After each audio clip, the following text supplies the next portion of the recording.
After 3 years together, she said this about her ex in front of everyone.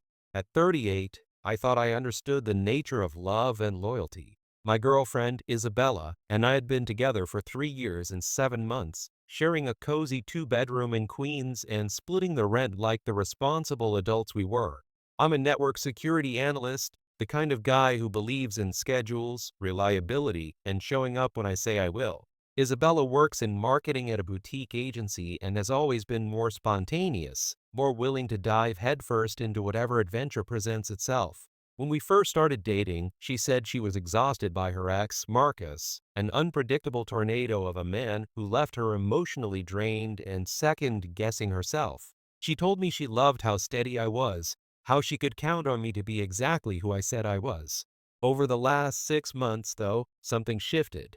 It started with small comments that felt like paper cuts to my confidence. If I suggested we cook at home, something we used to enjoy, she'd sigh and mutter that Marcus would have already made reservations at the new fusion place everyone was talking about.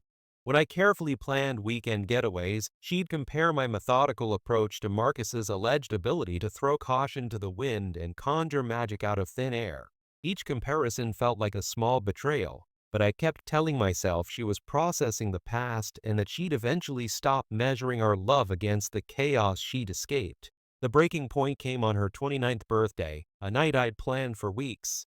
She'd mentioned wanting to celebrate at a trendy Manhattan rooftop lounge, the kind of place where the view makes you forget the $22 cocktails.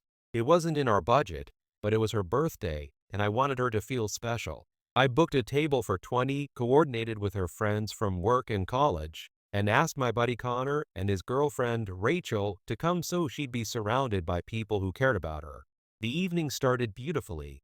Isabella wore a stunning emerald dress I'd never seen before, her hair catching the city lights through the floor-to-ceiling windows. The energy was infectious, laughter, stories, that warm hum you get around genuine thoughtfulness. She'd been drinking steadily since 8, not slurring, but loose enough that her social filters were gone. Around 10:30, the conversation drifted to relationships. Rachel was gushing about how Connor surprised her with tickets to her favorite band, complete with dinner at the restaurant where they'd had their first date. The table murmured in appreciation. That's when Isabella's voice cut through the warmth like a blade through silk. "God, I wish Christopher would do something spontaneous like that," she said, her words carrying across the table with devastating clarity. Conversations died. Eyes turned. I felt my chest tighten. Marcus used to surprise me all the time. That man knew how to keep things interesting, you know? I took a